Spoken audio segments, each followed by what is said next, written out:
বিয়ের ৮ দিন পরে হয় আঠরা। এটা একটি হচ্ছে রাজবংশী সমাজের একটি অন্যতম অনুষ্ঠান, যেখানে হচ্ছে নতুন বউ নতুন বর বাপের বাড়ি আসবে। এবং দেখতে পাচ্ছ বিশ্বহরি গান হয়েছে, কারণ রাজবংশীদের মধ্যে বিশ্বহরি গান হয়।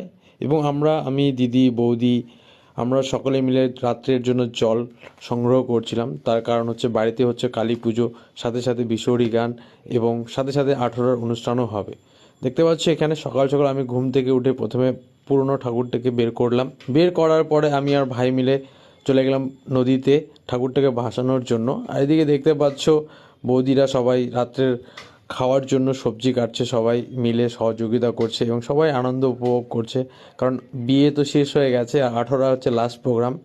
এদিকে ঠাকুর ভাসানোর সময় আমরা চলে গেছিলাম হাতবোড়ার দিকে, পুরনো দিঘিতে। সেখানে গিয়ে ঠাকুরটা ভাসানোর পরে দেখতে দেখতে সন্ধ্যা হয়ে গেল।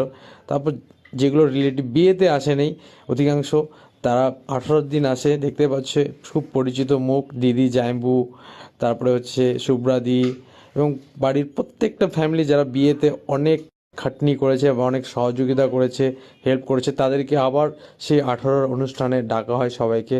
কারণ বিয়ের দিন সবাই ঠিকঠাক করে খেতে ভালো না পারলেও 18 দিন মন ভরে খাওয়ানো হয়। এটা রাজবংশীদের একটি অন্যতম অনুষ্ঠান এবং সেখানে আমি ছিলাম হচ্ছে হেড। তার কারণ হচ্ছে আমি যেহেতু ব্লগার।